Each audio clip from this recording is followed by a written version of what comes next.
Hello, a very warm welcome to everyone. This is Dr. Muhammad Shanwazana, the director of the ASIM, the Center for Learning English, KG Road, R. Dear students, as you know, we are studying time and tense. और पिछले video में मैंने आपको simple present tense के बारे में बताया था, यानी प्रेजेंट इंडेफिनिट टेंस के बारे में. Now today in this video we shall be learning more about tenses. आज इस वीडियो में हम लोग और भी बातें करेंगे टाइम और टेंस की. सबसे पहले जिन बातों की चर्चा होगी वो होगी सिंपल टेंसेस के बारे में, मतलब all the three indefinite tenses के बारे में. Simple present, simple past and simple future. So look at the board. This is simple present tense, this is simple past, this is simple future.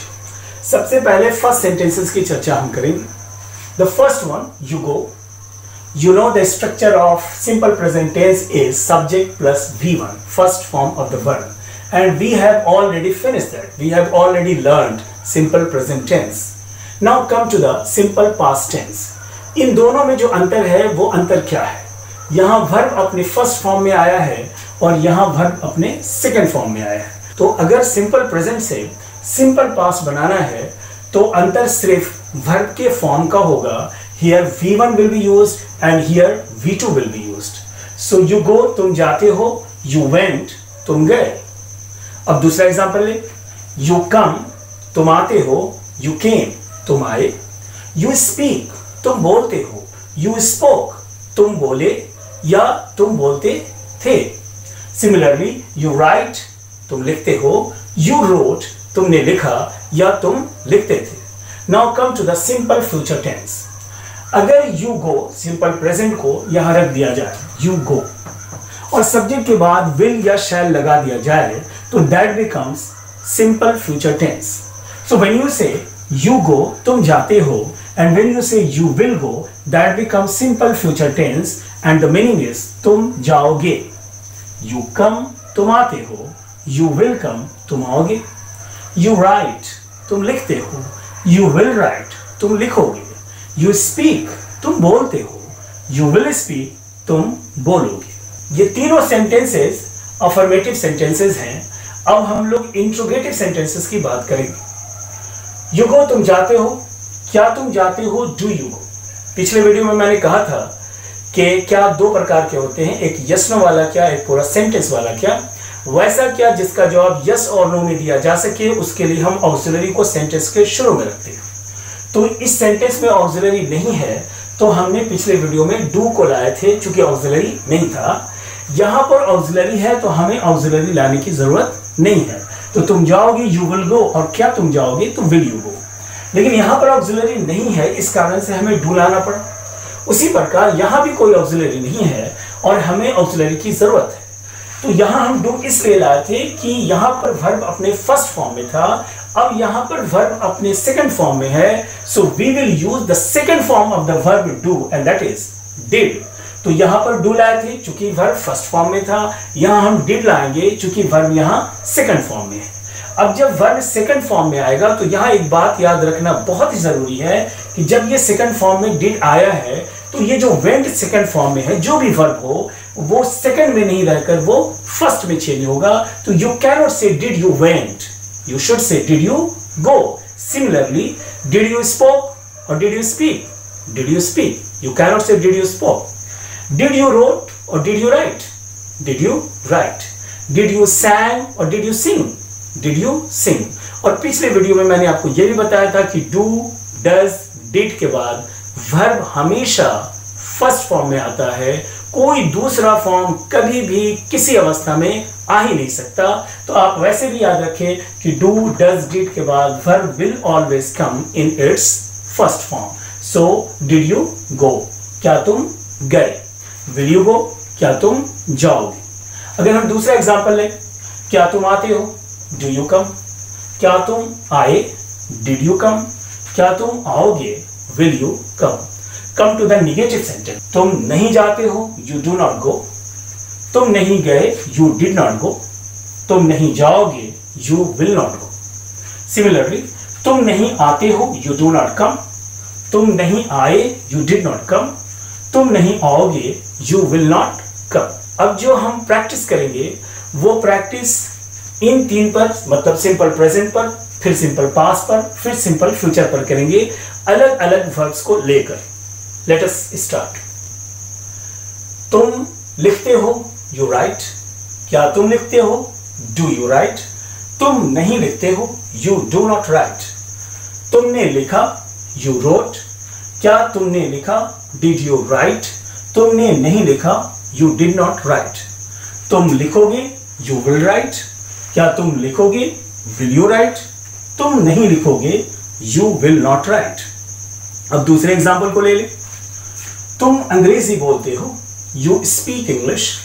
क्या तुम अंग्रेजी बोलते हो? Do you speak English. तुम अंग्रेजी नहीं बोलते हो, you do not speak English. तुमने अंग्रेजी बोला, यू स्पोक इंग्लिश। क्या तुमने अंग्रेजी बोला? Did you speak English. तुमने अंग्रेजी नहीं बोला, you did not speak English. तुम अंग्रेजी बोलोगे, यू विल स्पीक इंग्लिश। क्या तुम अंग्रेजी बोलोगे? Will you speak English. तुम अंग्रेजी नहीं बोलोगे, you will not speak English. तो डियर स्टूडेंट्स, आपने देखा सिंपल प्रेजेंट, सिंपल पास्ट और सिंपल फ्यूचर को।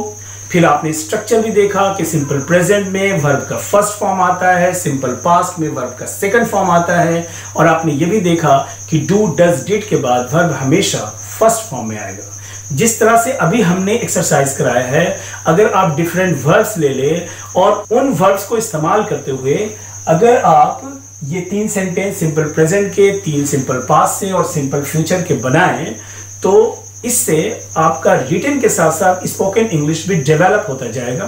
सो I hope that you must be doing exercises on this pattern so that your English may improve. Now we shall know the difference between the two tenses, simple past and past perfect. The structure of simple past is subject plus second form of the verb, that is I ate, and the structure of past perfect is subject plus had plus third form of the verb, that is I had eaten. When you say I ate, that means मैंने खाया, and when you say I had eaten, that means मैं खा चुका था। जब आप कहते हो कि मैंने खाया, तो ये खाने का एक्शन पास्ट में हुआ, और जब आप कहते हो कि मैं खा चुका था, तो ये भी एक्शन पास्ट में हुआ। Now the question is, what is the difference between the two? Now the question is, when shall we use I ate? अब क्वेश्चन ये है कि I ate का हम इस्तेमाल कब करेंगे, and when shall we use I had eaten? और I had eaten हम कब कहेंगे?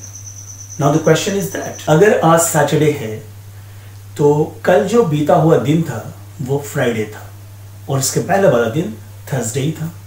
तो फ्राइडे भी पास्ट और थर्सडे भी पास्ट। पास्ट मतलब अतीत, पुराना।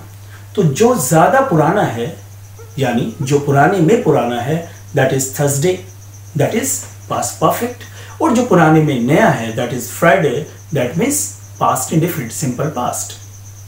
उसी प्रकार अगर हम फ्राइडे को हटा दें, थर्सडे और वेंसडे की बात करें, तो अब जो पुराने में ज्यादा पुराना है वो वेंसडे है, so that is past perfect. और जो पुराने में नया है, that is Thursday, that is past indefinite. अगर हम दूसरा एग्जांपल लें कि अभी मई चल रहा है, तो मई से पहले गुजरा हुआ जो मंथ है वो अप्रैल है, और उसके पहले वाला मार्च है।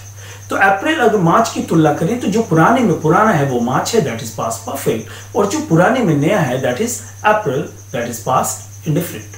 सिमिलरली अगर अप्रैल को हटा दें, मार्च और फेब की बात करें, तो मार्च और फरवरी में जो पुराने में पुराना है वो फरवरी है, और जो पुराने में नया है वो मार्च है।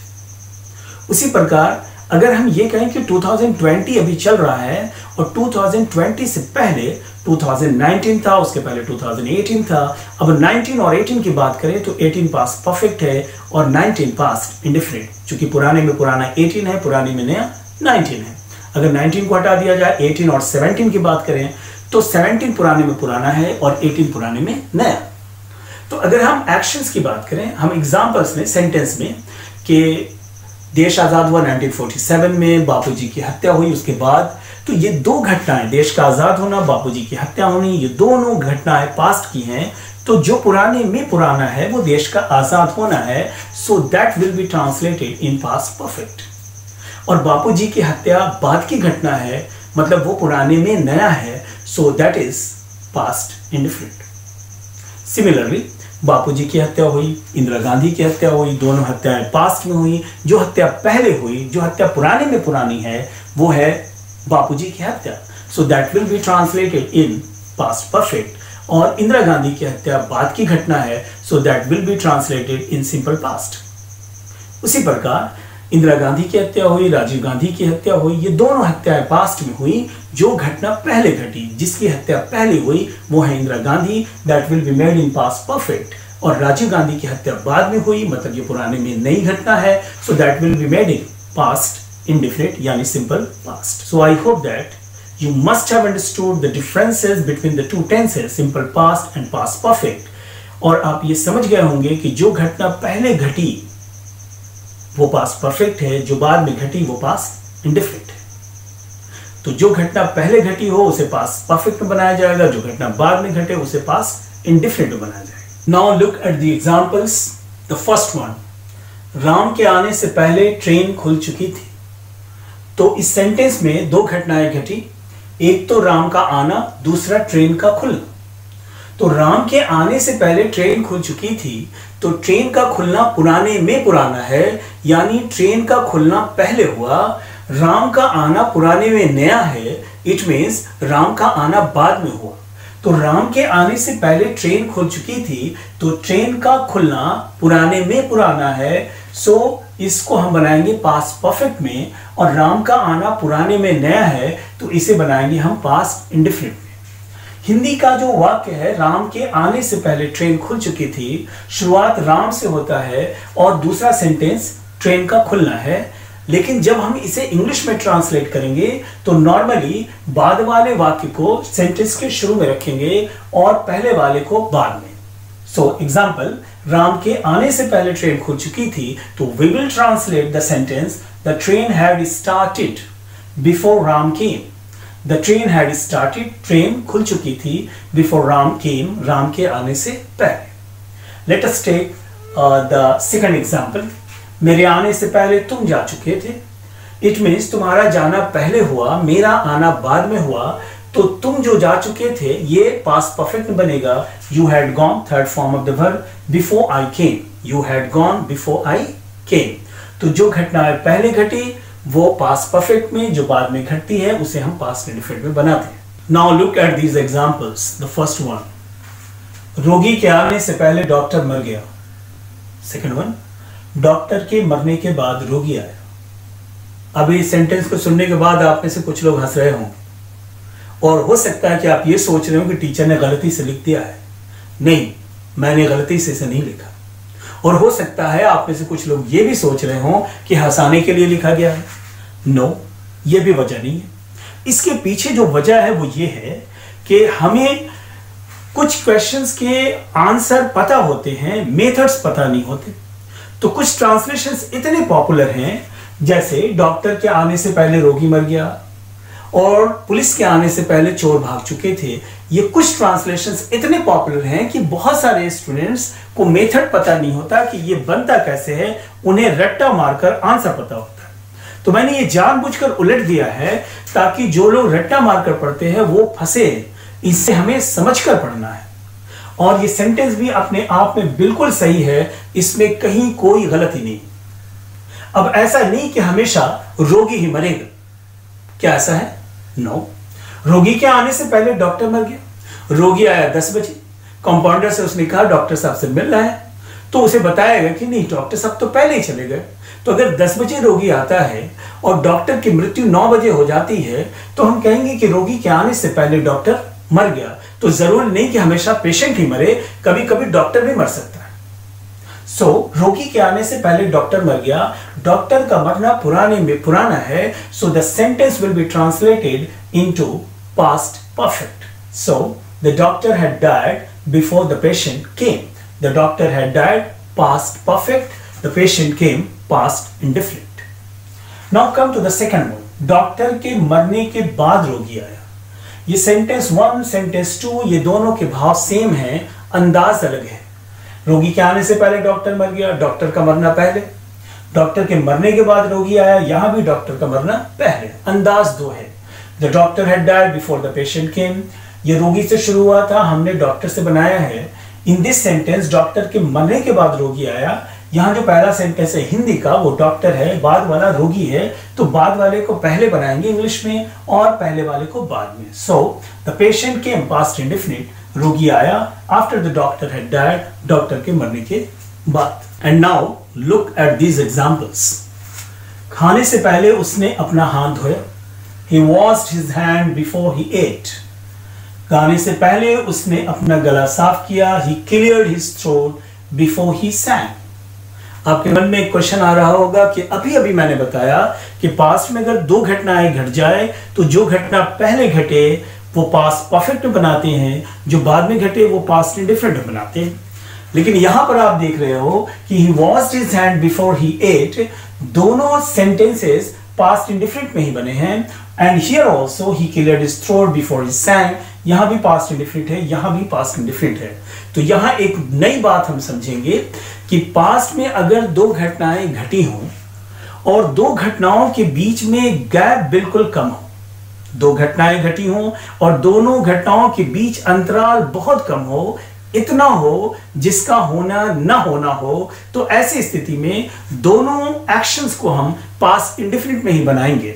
एग्जांपल कि खाने से पहले उसने अपना हाथ धोया, तो खाना खाने और हाथ धोने के बीच का गैप बहुत लंबा नहीं होता। दैट्स वाई दोनों को हमने पास्ट इंडिफरेंट बनाया है। ऐसी परिस्थिति में कि जब दो एक्शंस के बीच में गैप बिल्कुल कम हो तो हम दोनों को पास्ट इंडिफरेंट बनाएंगे। He washed his hand before he ate. और दूसरे सेंटेंस में कि गाने से पहले उसने अपना गला साफ किया। अगर कोई सिंगर स्टेज पर 9 बजे आया और उसने अपना गला साफ किया ऐसा उसने किया, तो क्या 9 बजे उसने अगर ऐसा किया तो क्या 12 बजे वो गाएगा?